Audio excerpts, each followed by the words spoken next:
New class alert. Please, we got a new class upcoming. Who are the allies of Allah and the allies of Shaitan? Taught by Laila Nasheeba. I know you're not going to want to miss this.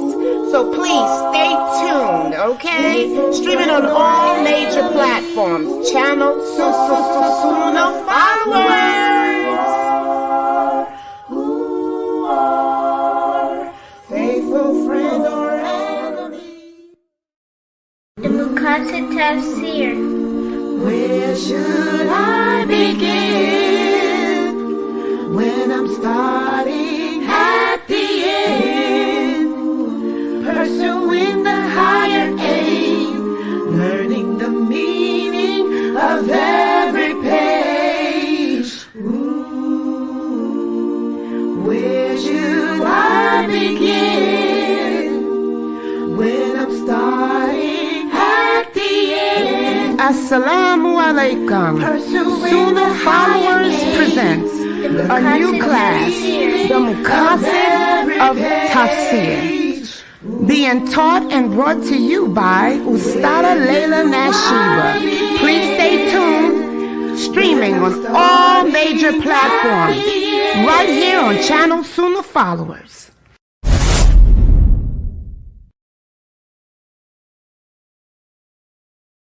Assalamu alaikum wa rahmatullahi wa barakatuh, my dear brother and sister. I just saw Brother Muhammad here in Salat al-Jum'ah, alhamdulillah. It's an honor to speak on a very important topic. I just discussed with Brother Muhammad, and Brother Muhammad is going to speak with you, inshallah. Inshallah. But Tuesday, inshallah. Tuesday, inshallah, we're going to discuss raising our Islamic Muslim children in a non-Islamic world that we're living in right now. The society that we live in. Especially now we have a lot of issues happening in our schools, in our colleges, universities, that a lot of our Muslim kids aren't really ready for it. So I think we should have a nice little discussion. Inshallah, we'll have a lot of people on board that can ask a lot of questions that they have. And we can kind of talk about how to kind of keep our deen and our religion inside of our children while they're going through out there in the world with the non-Muslims that are around there, inshallah, that have a lot of pressure that they're put on them, peer pressure and all that kind of stuff, inshallah. So SunnahFollowers, prepare yourself and even your kids and share this very, very important topic. Very important. Alhamdulillah, Brother Muhammad accept to join us every Tuesday, inshallah. Sure. 9 o'clock p.m. So it's for the time, inshallah. Assalamu alaikum wa rahmatullahi wa barakatuh. Jazakallah khair, Brother Muhammad, inshallah.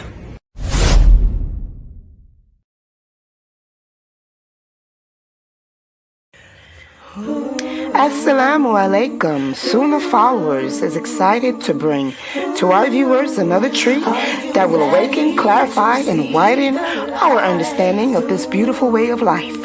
We are excited to welcome Dr. Daniel Abdul Rahman McBride, who will be joining us each Thursday at 6 p.m. Eastern for a special class geared to the new shahadas in facing contemporary issues of today. Dr. Daniel Abdul Rahman McBride is a renowned author of many books, including Who is Right, Who is Wrong, and Why, which is a comparison of Islam, Christianity, and Judaism. He has been featured on many popular programs as he breaks down Islam to the viewers from a lens of clarity. Stay tuned, streaming on major platforms, channel SunnahFollowers. Assalamu alaikum. SunnahFollowers presents a new and exciting course to add to your Islamic learning and development. Interpretation in Living with the Quran, taught by Sheikh Saad Hassanin, considered to be one of the most accomplished scholars of Quranic science in the United States. He is a member of AMJA, the Assembly of Muslim Jurists of America. He holds a PhD in Islamic Studies, professor at IUM. His specialty is in 10 different styles of Quranic recitation and jurisprudence. Classes will be held every Thursday at 8 p.m. Eastern, streaming right here on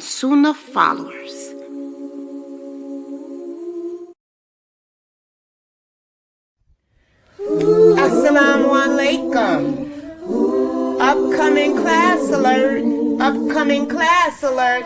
Yeah, you heard right. We got an upcoming class alert taught by Ustada Laila Nasheeba. So stay close, because listen, it's going to be good. This series is the series on the Jinn. Please, you're going to want to listen and take some notes.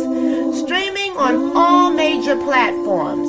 Once again, taught by Ustada Laila Nasheeba. Streaming on all major platforms. Channel SunnahFollowers. Okay, inshallah. Gotta look at the commercials. Yes. Ina alhamdulillah wa salat wa salam ala wa rasulullah. I'd like to welcome everybody to our Akida class for tonight. And before I get into my topic, I want to remind you to make sure you take a look at the ticker that's on the screen, because I did put we have 2 other classes tonight too at 7:30 Eastern Standard Time. Brother Muhammad Ziyada, he will be addressing issues that relate to the Muslim youth today. And we have a very good topic today. Please, you don't want to miss it. That's at 7:30. And then at 9:30 Eastern Standard Time, for you brothers and sisters who are new to the religion, again, we're going to speak about the things that will invalidate your prayer. Things that if you do, actions that if you do while you're making salat, it can invalidate your entire salat. So that's going to be at 9:30. A lot of you have been waiting for this lecture. And also, while I'm speaking about that, let me see who all is here in the new Shahada group. I have almost 100 new, well, I do have over 100 new Shahadas now. And one of the questions that a few of you brothers have asked me is about when you go to a mosque. Some of the masajids, you go to a new mosque and they're not praying or doing something from the sunnah that you're doing. For example, remember, where's brother Amir? Brother Amir, he said he went to a mosque for Juma a couple weeks ago. And ever since he's been taking this class, because Brother Amir is a new Muslim, well, new practicing. He was born Muslim, but he's new to practicing his religion. And he said that he's been, he's come to all my classes on how to pray. So one of the hadiths that we talked about is how the Prophet Sallallahu Alaihi Wasallam, and that hadith is authentic. The source is Bukhari and Muslim. The Prophet Sallallahu Alaihi Wasallam said between every adhan and iqamat is a prayer. Between every adhan and iqamat is a 2 rakat prayer that if you want to make, you can, but you don't have to. It's a sunnah.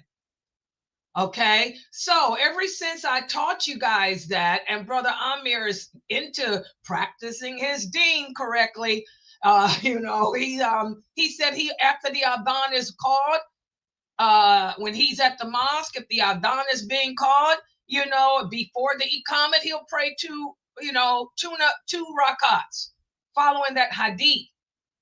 But he went to a mosque, remember, well, it's kind of funny, but it's not funny. He went to a mosque. He didn't know it was a Shiite mosque. You guys remember what was that, 2 weeks ago when he brought that up to us? He went to a mosque that, because he was in between,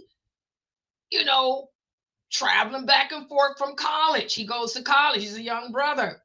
So he stopped at the mosque that was near, he wanted to make his prayer because he's been trying to get his prayers in at a mosque because there's a lot of mosques in his city. Well, lo and behold, he went to this mosque. First of all, the mosque looked strange, he said. Remember, he told us there were pictures on the walls. He said he went in, the mosque was beautiful on the outside. He said it was big. He went inside and the people were dressed funny. They were looking at him funny. And he said he noticed, all these pictures of men with turbans on. He said, what is this, Mom? He said, didn't Sister Laila teach us about putting pictures up on the wall? But he said, Lord, he said he had to get back to class. So the Adhan was being called. He said, and it was called a little differently too. He said he didn't learn it that way, but he didn't know. So after they got through calling the Adhan, he said he went and did his little 2 rakats, you know, before the Iqamah. And everybody was staring at him like he had 3 heads and he didn't know what was going on. He said, but anyway, he prayed with the brothers and it was weird. They didn't raise their hands. They had a Quran and a rock. Some people had rocks on the floor. He's like, what is the rocks? He didn't know. He was in a Shiite mosque. But anyway, remember we talked about that. Didn't I talk about that with you guys here, Geechee? I wasn't talking about it with them too. Didn't we? That was the Q&A. It was our Q&A show. So, but anyway, remember I told him, you know, it's a good thing that he didn't say anything because he said he wanted to ask them, why didn't they raise their hands? Their prayer was different. What were the rocks on the floor for? And why were the pictures? He said, but something told him to just leave. And I remember we told him it's a good thing he did just leave because he was in a Shiite mosque. They probably would have tore a hole in him. But that's why they was looking at him like he was crazy. Like, what was he doing here? So I just wanted to share this with you new Shahada brothers. When you do find yourself in predicaments like that, you know, he was at a Shiite mosque. Boy, they're totally off the hook. But you might go to a Sunni mosque. Okay, but these people don't know the Sunnah. You know, they don't know anything about praying the 2 rakats that after the Adhan, because you guys learned that. Most Muslims don't know that. Most Muslims don't even know what the pillars of the prayer are. They don't even know that the prayer has pillars. They don't even know that the prayer has sunnahs. So just a word of advice, because I was listening to someone else speak about the same thing. To prevent yourselves from getting into any type of trouble, because we're living in some trying times. We're living in the days of fitan that the Prophet Muhammad sallallahu alaihi wasallam spoke about in numerous hadiths, that would the days when that war against Islam will be beginning, which is what we're in now.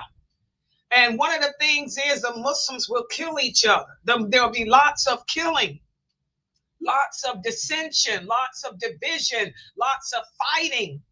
So to prevent yourself from being in a situation, I'm so glad that Brother Amir, he followed that angel that was assigned to his heart and kept quiet. Okay. If you are at a mosque praying, guys, and y'all see that the brothers around you are praying differently, they're not doing the sunnahs, or, you know, don't call them out on it. Don't ask them about it. And don't try to show yourself off either, because you can get yourself put in a bad situation. And we're just in those days where the sunnah, remember the Prophet said in these days of fitan, the sunnah will become abandoned, and the sunnah, my sunnah, will become forgotten. Most Muslims don't know the basics. What I am teaching you guys in all the classes here at SunnahFollowers, all the knowledge here is the basic knowledge that every Muslim should learn in their lifetime. But as you guys can see from the people that you're dealing with, most Muslims don't know none of this stuff. These are the days of the fitan. But they can tell you all about the politics of the world. They can talk about the Super Bowl. They can talk about Taylor Swift getting booed. Oh yeah, what's all over the internet today? And by the way, that was staged.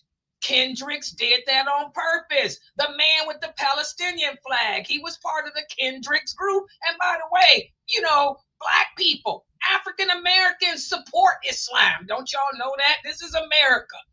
1 out of every 10 Americans is Muslim. There's a Muslim in all, and most African American families got at least one Muslim relative. Yeah, but so Kendricks had that. That was part. He wants it to be known that the music industry in America, they put out statements ever since this battle's been going on, how they support the Palestinians. So that was planned. Y'all see how he came out on stage? He came out on stage. First of all, how did he get on stage? That's how you know it was planned.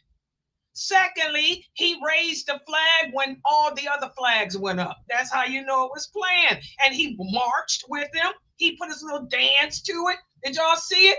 He was march. He knew the dance. He knew the march. Kendrick's planned that, which is good that he did, because that's the music industry, the rap music industry. And y'all know DJ Khaled is involved in that. He runs it. They want everybody, they want America to know that the music industry and the acting industry here in America supports Palestine. That's nothing new, okay? But it was planned. Political statement, okay? We can talk about that. Most Muslims are talking about that, but they don't know anything about how to pray, what the pillars of the prayer are. So these are the days of the fitna, where we're all into the political stuff and we're away from true Islam. So don't get into arguments at the mosque like that. And I'm so proud of you again, Brother Amir, how you handled yourself. Just don't go back to that mosque again. Pictures on the wall. That should have been a sign. Yeah, they put pictures of Ayatollah Khomeini on the walls. I don't know why they do that, but they do. I don't know much about the Shiites. I just know to stay away from them. All right, so let's get started on our lecture, because we do have Brother Muhammad Ziada at 7:30. And tonight I'm going to continue my discussion on the Jinn.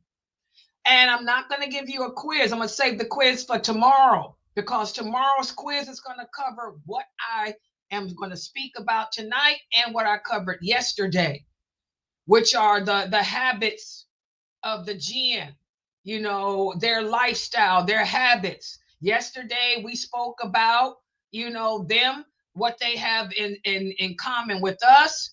We talked about how they eat, how they drink. Well, today we're going to talk about procreation. Do the Jinn have sexual relations? Do they get married? Do they have children? And I'm going to answer the question that many of you ask all the time, especially my sisters from Africa. I get this all the time. Is it possible for a human to marry a Jinn? Could I have possibly married a Jinn, Sister Laila? I get these from the African sisters all the time. So we're going to answer those questions tonight. So let's put the PowerPoint up on the screen. Okay. Brother Amir. Yeah, Brother Amir typed that he was scared to death because he couldn't figure out why they were looking at him like that. He said he thought maybe something was out of place on his head or something. That is hilarious. I'm not going to ever forget that, Brother Amir. I'm not going to ever forget that, bro. Okay, so we're going to speak about the Jinn and procreation tonight. Everybody can see the screen. Make sure you guys have me on the big screen television, because your children should be, I know this is dinner time for a lot of you. This is a good way to gather around, to eat dinner together and remember Allah, okay? Have me on the big screen TV so the kids can be learning about the Jinn too. And take screenshots with your cell phone. Have one of the kids take the screenshots with their tablet or their phone of the PowerPoint so you can print it out at the end of the class. All right, so let's talk about it. Exactly, your kids enjoy it. Yeah, I know. You got good kids. Okay, here we go.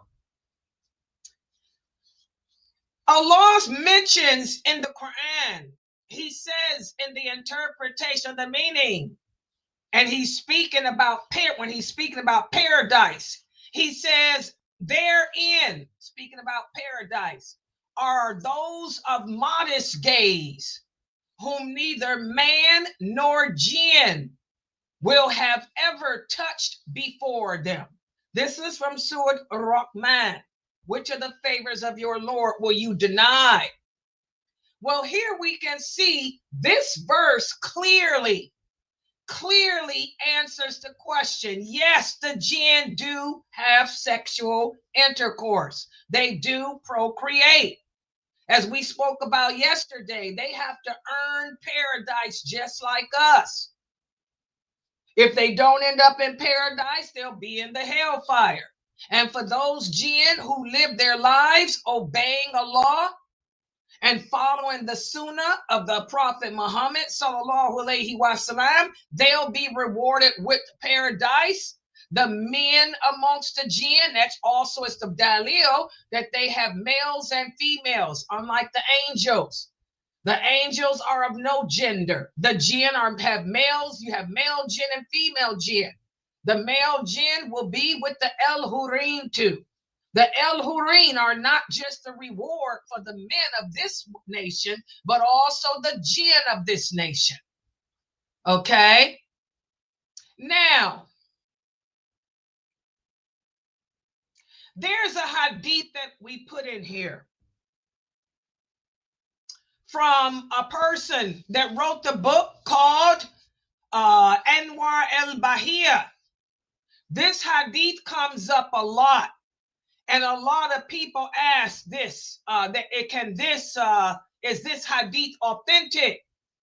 The hadith in this book says the jinn have children in the same way that the sons of Adam have children, but their children are more in number. Now,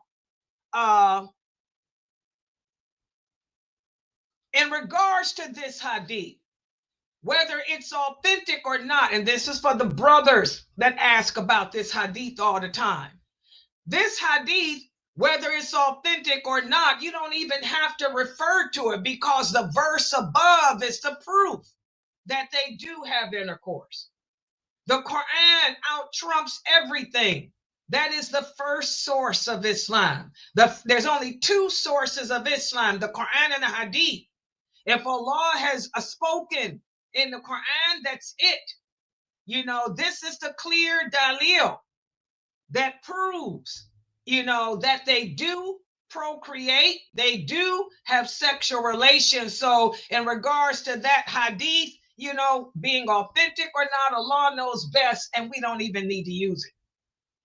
It doesn't even have to be used as a reference.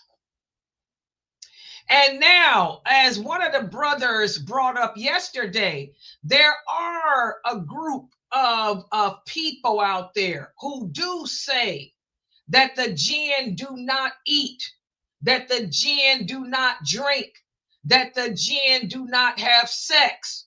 But as that verse that I just shared with you proves, what they're saying is not correct. Again, when Allah speaks, man has nothing to say. And when the Prophet Muhammad sallallahu alaihi wasallam speaks, man has nothing to say. The hadiths that we went over yesterday, where the Prophet spoke about the jinn and their children and their food, those hadiths were Bukhari and Muslim. That's it. The only book higher, the only book higher than the Bukhari hadiths is the Quran. So for those people who do say that the jinn don't eat or drink, and yes, there are a group of them that say that, we've proven them wrong. So what does that mean? Does that mean that you slander them? Does that mean that you talk bad about these people? No, you just let it go. Keep it moving. It ain't of no importance. Keep it moving. And also, when we speak about the food and the eating and drinking of the jinn, many scholars have delved into the nature. They try to figure out, how do they eat? Do they eat the same way we do? Do they swallow? Do they sniff the food? Or all of this? Again, and these are scholars who debate that. Still, this is wrong. We don't get into those type of questions.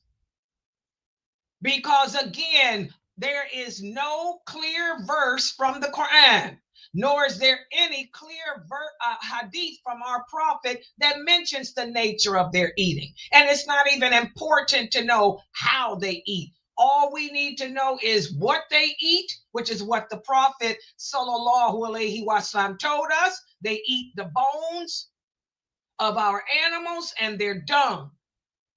And all you need to know is that they do eat. So again, does that mean that you critique these early scholars and cut them up like these Dawah brothers are doing, Imam Abdul Wahab and them? No, we don't do that. We even got the Dawah brothers attacking Ibn Taymiyyah and them. Do we get off into that type of crap? No. This is haram. Does that mean that I call the scholars kafirs? No. If somebody says something that contradicts what Allah said or the prophet, you just don't take what they said. Does that mean that we cancel out all his or her good deeds? No. We're human. People make mistakes, and you keep it moving. So now that brings us to the question that many of you have asked. What about marriage? Is it possible for a jinn to marry a human, and do the jinn get married? Okay, well, first of all, we already know that they marry because of that verse of the Quran. That one verse that I read to you, that's all the dalil you need for all of these questions about procreation and having children and marriage. But now, you may hear many people come to you, especially in the African culture. I got a lot of sisters every year that come to me. I get about 4 or 5 of them. I think I'm married to a jinn. Or I'll get some African brother, Sister Laila, my wife is a jinn. Is this possible? Well, one of the early scholars mentioned many reports from the early generation of Muslims, and also the early scholars where marriages between humans and jinn took place. Even Ibn Taymiyyah speaks about in his treatise on the jinn about how humans and jinn have married and had children. This has happened, guys. We have stories from the companions about this stuff. Okay? So, if it is possible, the fact that they do it, does that make such a marriage lawful? No, no, no. Many of the scholars, in fact, the majority of the scholars have a dislike for this, and they'll tell you that such marriages are not lawful. Early scholars like El-Hassan, also Qatada, even Imam Malik, even though Imam Malik could not find any clear-cut verses prohibiting it, you know, they all said that it shouldn't happen. It shouldn't happen. Even the companions, as you can see here.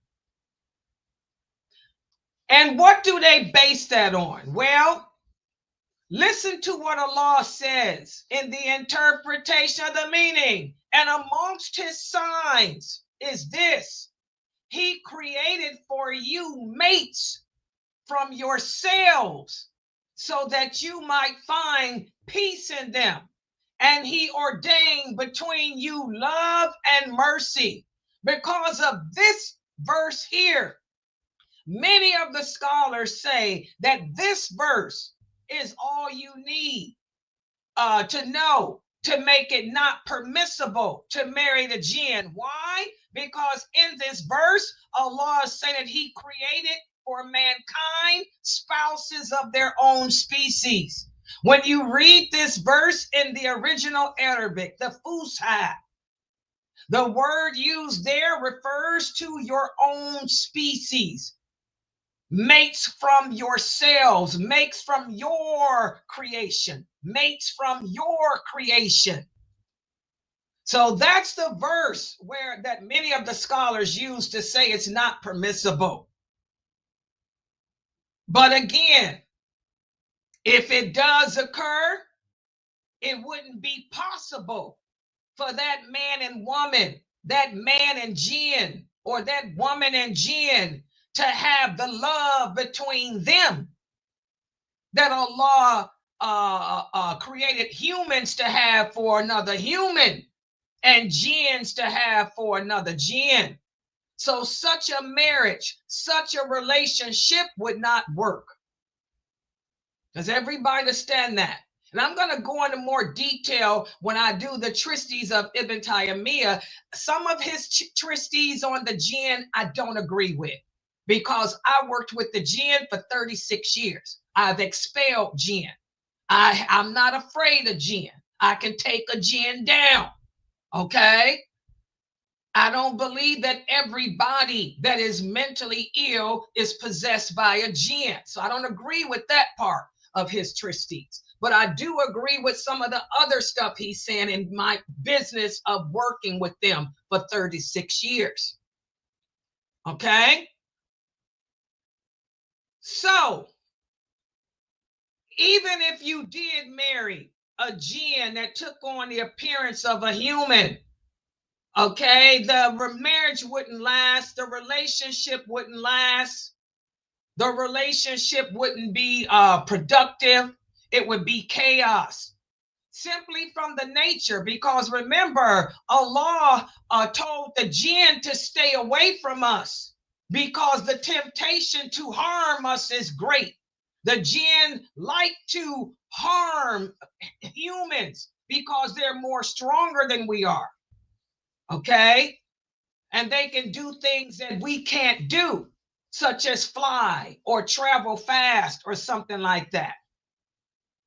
You know, but even though a lot of people claim that such marriages do occur, and they have occurred in the past, it's still rare. It's still rare. So for my African sisters and brothers, you guys, you put too much emphasis on the jinn. Because you're married to a bad person doesn't make that person a jinn. Okay? Because you're married to a woman or a man who is bipolar or schizophrenic doesn't make him a jinn. What's happened today is because of so much in marrying. We've married our cousins and such so much, and there's nothing wrong with that. It's lawful in Islam, but marrying your cousins, you're keeping mental diseases that run through you, through your genes. You're keeping those diseases alive. And I think that a lot of people who are Muslims today have mental illness issues because of all of us marrying into our families and keeping those diseases prominent. So a person may be schizophrenic, a person may be bipolar, or a person just might be a bad person. But to say that that person's a jinn, we shouldn't make those type of assumptions. Okay? And again, if a jinn is hanging around you, it's a bad situation. Because as I said, the jinn have a natural desire to want to hurt you. If they come in close contact with a human, it ain't about loving you, it's about harming you. Okay? And that brings us to the next question. Do the jinn die? Do the jinn die? Well, yes, they do. Where's the dalil? Again, this verse from the Quran. Allah says in the interpretation of the meaning, everyone will pass away. There will remain only the face of your Lord. So which of the favors of your Lord will you deny? So Allah is clear. This is a clear nas, a clear verse. Allah says everything in this world will die. Everything. That includes the jinn. That includes you, me, the trees, the animals. Nothing lives forever. And also we have this authentic hadith from the Prophet sallallahu alaihi wasallam. Remember, he used to seek refuge with Allah. He used to say, "Oh Allah, I seek refuge by your glory. You are the one whom there is no other God but you. You are the one who does not die. but jinn and mankind do die. This is a Bukhari hadith. This hadith is clear. This is a clear nas. Yes, the jinn do die. So anyone that tells you that they don't die, they don't know what they're talking about. The only jinn that was given respite to live until the day of judgment is Iblis. But he will die too. But Allah has given him respite until the day of judgment. As Allah says in the interpretation, the meaning, Iblis said, reprieve me until the day when they will be raised from the dead. And Allah said, okay, you are of those who are reprieved. But even on that day, Iblis will enter into the hellfire. Okay? But that's reprieve is only for him, not for the rest of the jinn. But again, for the other jinn, Allah doesn't tell us. There's no clear verse from the Quran that tells us how long they live. They do die. But how long they live, only Allah knows. But what we do know is that they live longer than us. We do know because Allah tells us that the jinn have a longer lifespan than us, but they do die. And also evidence that they die. Remember the hadith, and we talked about it during in Mukhtar's class. Khalid bin Walid, remember he killed the jinn of El Uzza. That was a tree. That was a tree that the Arabs used to worship. And this is also proof that people can have relations with a jinn, because that tree took on the form of a female jinn, and she claimed to be in love with Khalid bin Walid. And when he approached her, she wrapped her arms around him and all of that, but he stabbed his sword right through her. So that is also, so we do know that the jinn can take on the form of a woman or a man and all that. Like I told you, this has happened with the companions. Okay. And we also have the hadith, the story of the other companion who killed a jinn. I'm going to talk about that later. There's the companion that killed a jinn that took on the form of a snake. So all of that is dalil that the jinn do die. So again, guys, the jinn, they share a lot in common with us, and they share a lot in common with the angels.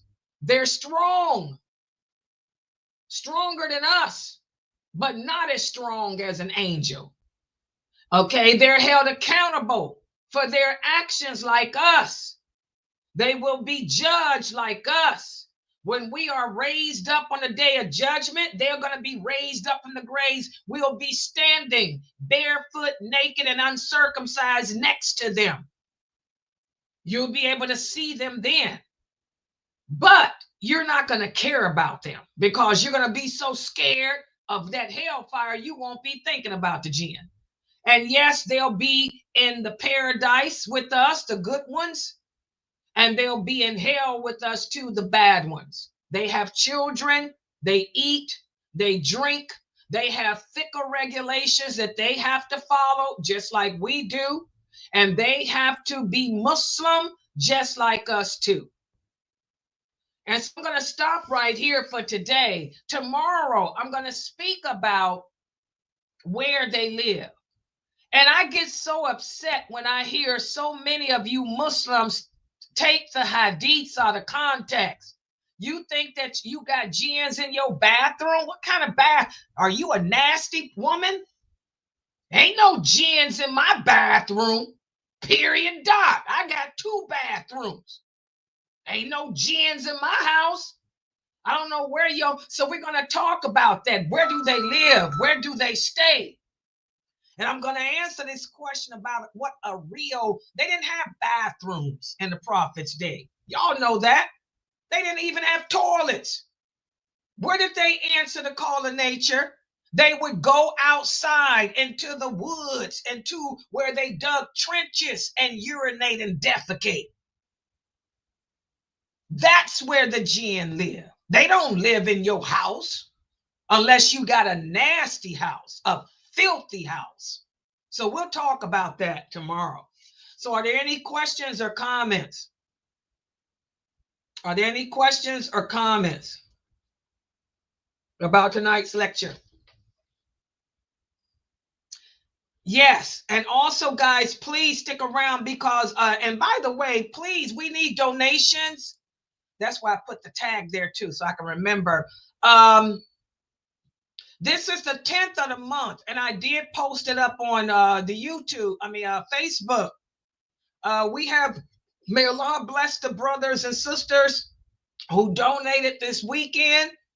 Those first the bills that come out in the first of the month for this website were paid. We have $300 left over, alhamdulillah. But remember, it takes 2,000. We got other bills too that's going to be coming out this week and next week. Please, guys, support us. Even if it's just $25, even if it's $50, subhanallah. Even though 100 is better, but even if it's $50 or $25, please send your donations because these bills are going to be coming out. We're on payment plans. This is a nonprofit organization, and all the programs I use to make the videos, the website, the Zoom room, all this stuff, it comes out monthly. So please just donate. Okay, Sister Santisa, men cannot wear silk anything. A man cannot wear a silk anything, nor can he sleep on a silk anything. Okay? For you brothers, take silk and satin out of your lives. You brothers cannot have any silk or satin in your lives. Okay? Yeah. Yeah, all right. Any other questions? Yeah, okay. So I'm going to log out. I'll be logging back in 10 minutes for the stream for Brother Muhammad Ziyada. He's going to speak about with the topic I put on there. I forgot the topic right now, but it's on there. That's going to be in 10 minutes, okay? So I'm going to log out, close this stream up, reboot, and come in for the next one. All right? Okay. All right. Gold is haram too. No, Yasmin, that boys and men can't wear gold. Boys and men cannot wear silk. Boys and men cannot wear satin. Consider it being gay. You don't want your sons to be gay blades. Consider it like making them gay. All right? So don't give your boys, your males, and no males silk, satin, or gold. All right? That's gay. All right. All right, guys, I'm going to log out. I'll be back in 10 minutes. Subhanakallahumma wa bihamdika ashhadu an la ilaha illa anta astaghfiruka wa atubu ilayk.